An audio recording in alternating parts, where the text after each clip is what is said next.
नमस्कार दोस्तों, क्या आपने भी अपनी बेटी के नाम पर सुकन्या समृद्धि खाता खुलवाया था, लेकिन पैसा जमा नहीं करने की वजह से खाता बंद पड़ा हुआ है? तो दोबारा खाता कैसे चालू करवाएंगे, आज मैं आगे आपको यही बताने जा रहा हूं। साथ ही मैं आपको यह भी बताऊंगा कि सुकन्या समृद्धि खाता खुलवाने से क्या क्या फायदे होंगे। कई बार लोग बेटी के नाम पर सुकन्या समृद्धि खाता खुलवा तो लेते हैं, लेकिन किसी वजह से उसमें पैसा डालना भूल जाते हैं। इस स्थिति में यह खाता निष्क्रिय हो जाता है, लेकिन इसके लिए परेशान होने की जरूरत नहीं है। इसे आसानी से दोबारा एक्टिवेट या सक्रिय कराया जा सकता है। यहां जानते हैं कैसे। इसमें खाता खुलवाने के लिए महज 250 रुपये की जरूरत होती है। खाते को एक्टिव रखने के लिए हर साल कम से कम इतनी ही रकम जरूर जमा करनी पड़ती है और अधिक से अधिक आप 1.5 लाख रुपए जमा कर सकते हैं। आप एक बार में भी जमा कर सकते हैं या फिर हर महीने थोड़े थोड़े भी जमा कर सकते हैं। स्कीम के नियमों के अनुसार अगर यह रकम भी जमा न की जाए तो उसे डिफॉल्ट या चूक अकाउंट माना जाता है। इस स्थिति में यह अकाउंट इनएक्टिव यानी निष्क्रिय हो जाता है। इसे दोबारा एक्टिवेट यानी सक्रिय कराना आसान है। इसके लिए कुछ औपचारिकताएं पूरी करनी पड़ती है। तो क्या करना पड़ता है वो जान लीजिए। खाते को दोबारा चालू करने के लिए आपको उस बैंक या पोस्ट ऑफिस में जाना होगा जहां यह खुला है। यहां आपको खाता दोबारा चालू कराने संबंधी एक फॉर्म भरना होगा। फिर बकाया रकम का भुगतान करना होगा, यानी जिन वर्षों में आपने भुगतान नहीं किया है उनमें से हर वर्ष के लिए 250 रुपये का मिनिमम पेमेंट करना होगा। साथ ही केवाईसी डॉक्यूमेंट्स भी आपको जमा करना होगा। इस पेमेंट के साथ हर साल के हिसाब से 50 रुपये की पेनाल्टी भी देनी होगी। आपको कितना पैसा जमा करना होगा ये एक उदाहरण से आप समझ सकते हैं। मान लेते हैं कि 5 साल पहले आपने पैसा जमा करना बंद कर दिया था, यानी 5 साल से सुकन्या समृद्धि खाता में आपने पैसे जमा नहीं किए, तो 250 रुपये प्रति साल मिनिमम के हिसाब से 250 गुने 5 यानी 1250 रुपये देने होंगे। साथ ही साथ पेनल्टी के रूप में 5 गुने 50 यानी 250, यानी कुल मिलाकर के आपको 1500 रुपये जमा करने होंगे। और 1500 रुपये जमा करके आप खाता दोबारा एक्टिव करा सकते हैं। ये बड़ा ही अच्छा खाता है। बेटियों के हर सपने को पूरा करने में सुकन्या समृद्धि खाता काम आता है। और थोड़े थोड़े पैसे जमा करके मैच्योरिटी तक बेटियों के लिए आप काफी पैसे जमा कर सकते हैं। तो अगर आपका इनएक्टिव हो चुका है सुकन्या समृद्धि खाता, जो कि आपने अपनी बेटी के नाम पर खुलवाया था, तो इसको दोबारा एक्टिव करवा लीजिए। पुराने नियमों के अनुसार डिफॉल्ट खातों पर पोस्ट ऑफिस सेविंग्स अकाउंट के लिए लागू दर से ब्याज मिलता था। नए नियमों के अनुसार अगर खाते को दोबारा एक्टिव नहीं किया जाता है तो मैच्योर होने तक डिफॉल्ट अकाउंट पर स्कीम के लिए लागू दर से ब्याज मिलता रहेगा। अगर हम पोस्ट ऑफिस सेविंग्स अकाउंट ब्याज दर की बात करें तो वो सुकन्या समृद्धि खाता पर जो ब्याज मिलता है उससे कम होता है। जैसे कि जनवरी, फरवरी, मार्च की ही हम बात कर ले तो पोस्ट ऑफिस सेविंग स्कीम पर 4% ब्याज मिल रहा है, वहीं सुकन्या समृद्धि खाता पर 7.6% ब्याज मिल रहा है। तो अगर आप पैसा चुक करते हैं खाता में जमा करने के लिए तो आपको बड़ा नुकसान उठाना पड़ता है। मुझे लगता है कि सुकन्या समृद्धि अकाउंट के बारे में कुछ और बातें जान लेना चाहिए, क्योंकि बेटियों के हर सपने को पूरा करने के लिए बहुत ही अच्छी स्कीम है। सरकारी स्कीम है, पैसा इसमें डूबता नहीं है। आप कितना भी पैसा जमा कर दें, चाहे बैंक में जमा करें या फिर पोस्ट ऑफिस में जमा करें, क्योंकि इस खाते पर सरकार सॉवरेन गारंटी देती है। तो सबसे पहले बात शुरू होती है कि खाता कौन खोल सकता है। तो 10 वर्ष से कम आयु की बालिका के नाम पर अभिभावक द्वारा खाता खोला जा सकता है। भारत में डाकघर या किसी भी बैंक में बालिकाओं के नाम पर केवल एक खाता खोला जा सकता है। एक परिवार में अधिकतम 2 लड़कियों के लिए यह खाता खोला जा सकता है। जुड़वा या 3 बालिका बच्चों के जन्म के मामले में 2 से अधिक खाते खोले जा सकते हैं। अब कितना पैसा कम से कम जमा करना होगा और अधिक से अधिक जमा करना होगा, तो खाता में न्यूनतम 250 रुपये जमा करने होंगे हर साल, और 250 रुपये के साथ ही यह खाता खोला जा सकता है। अधिकतम जमा आप हर साल 1.5 लाख तक कर सकते हैं। एक वित्तीय वर्ष में कई किस्तों या एक मुश्त भी आप पैसे जमा कर सकते हैं। खाते में उसे खोलने की तिथि से अधिकतम 15 वर्ष तक पैसे जमा किया जा सकता है।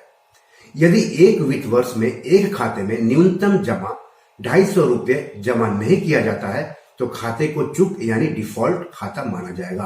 15 साल पूर्ण होने से पूर्व चूक खाते यानी डिफॉल्ट खाते को खाता खोलने की तारीख से प्रत्येक वर्ष के लिए न्यूनतम जमा राशि 250 रुपये और उसके साथ पेनाल्टी 50 रुपये प्रति साल चूक जमा कर पुनर्जीवित या रिवाइव किया जा सकता है।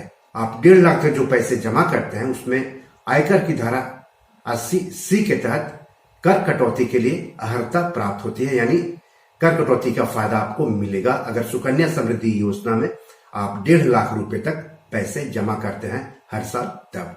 अब ब्याज के बारे में क्या प्रावधान है, तो खाता तिमाही आधार पर वित्त मंत्रालय द्वारा अधिसूचित निर्धारित दर पर ब्याज अर्जित करेगा। तो अभी जनवरी, फरवरी, मार्च के दौरान 7.6% ब्याज दिया जा रहा है। ब्याज की गणना कैलेंडर माह के लिए 5वें दिन की समाप्ति और महीने के अंत के बीच के खाते में सबसे कम शेष राशि पर की जाएगी।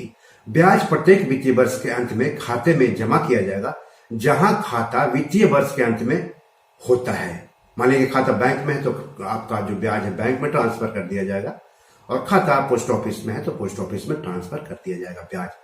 तो आपके सुकन्या समृद्धि खाता से जो सेविंग्स अकाउंट कनेक्ट रहेंगे, जुड़े हुए रहेंगे, उसी खाते में ब्याज ट्रांसफर किया जाएगा साल के अंत में। अर्जित ब्याज आयकर अधिनियम के तहत कर मुक्त है। अब खाता संचालन यानी अकाउंट ऑपरेट करने की क्या व्यवस्था है। खाता अभिभावक द्वारा तब तक संचालित किया जाएगा जब तक कि बालिका बालिग आयु यानी 18 वर्ष की नहीं हो जाती है। यानी 18 वर्ष से पहले तक बेटी या लड़की के अभिभावक खाता ऑपरेट कर सकते हैं, लेकिन जब लड़की या बेटी 18 साल से अधिक की हो जाए तो वो खुद खाता ऑपरेट कर सकती हैं। अब है कि निकासी यानी विड्रॉवल के क्या नियम है सुकन्या समृद्धि खाता से। तो 18 साल की आयु प्राप्त करने या 10वीं कक्षा उत्तीर्ण करने के बाद खाते से निकासी लिया जा सकता है, यानी पैसे निकाला जा सकता है खाता से। अगर लड़की माना जिसके नाम पर खाता है वो अगर 10वीं में उत्तीर्ण कर ले या फिर 18 साल की हो जाए तब। पूर्ववर्ती वित्तीय वर्ष के अंत में उपलब्ध शेष राशि का 50% तक निकासी की जा सकती है। निकासी एक मुश्त या किस्तों में की जा सकती है। अधिकतम प्रतिवर्ष 1 से अधिक नहीं, यानी प्रति वर्ष 1 से अधिक बार आप नहीं निकाल सकते हैं पैसे मैच्योरिटी से पहले। अच्छा, खाते को समय से बंद करने के क्या नियम कानून है। खाता कुछ पूर्व निर्धारित शर्तों के आधार पर खाता खोलने के 5 साल बाद समय से पहले बंद किया जा सकता है। तो शर्त क्या है, तो खाता धारक की मृत्यु पर, यानी जिसके नाम पर खाता है उसकी मृत्यु हो जाती है तो खाता को बंद किया जा सकता है मैच्योर होने से पहले। मृत्यु की तारीख से भुगतान की तारीख तक डाकघर बचत खाता ब्याज दर लागू होगी। मान लिया कि खाता धारक की मृत्यु हो गई, ठीक है, और आपने उसे बंद करने के लिए आवेदन दिया, तो खाता धारक की मृत्यु से लेकर के पैसे के भुगतान के बीच में सुकन्या समृद्धि खाता पर जो ब्याज मिलता है वो ब्याज नहीं मिलेगा, बल्कि पोस्ट ऑफिस सेविंग्स अकाउंट पर जो ब्याज मिलता है वो ब्याज दिया जाएगा इस दौरान।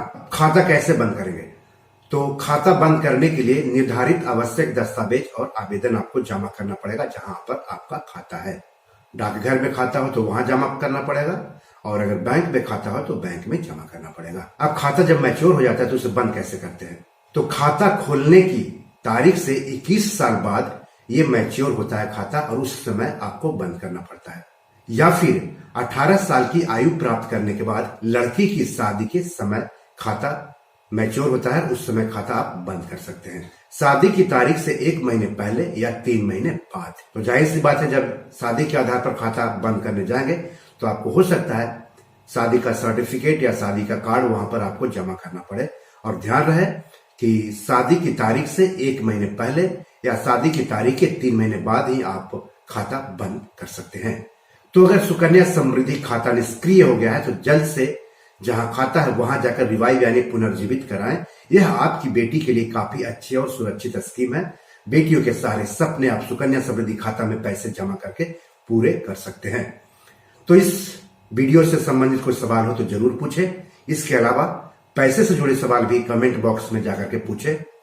Mutual fund, share market, insurance, tax बचाने के साधन, इन सब से जुड़े हुए कोई सवाल हो तो बेझिझक पूछे। यहाँ पर पैसों से जुड़े हर सवाल के जवाब दिए जाते हैं आपकी भाषा में और आसानी से।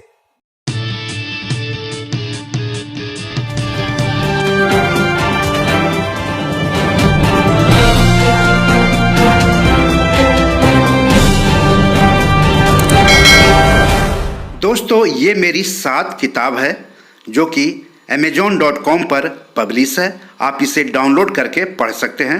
इन किताबों के लिंक्स इस वीडियो के डिस्क्रिप्शन में दिए हुए हैं। इन 7 किताबों में से 5 किताब मनी मैनेजमेंट पर है, यानी पैसा निवेश करके अधिक पैसा कैसे कमाएं पर आधारित है।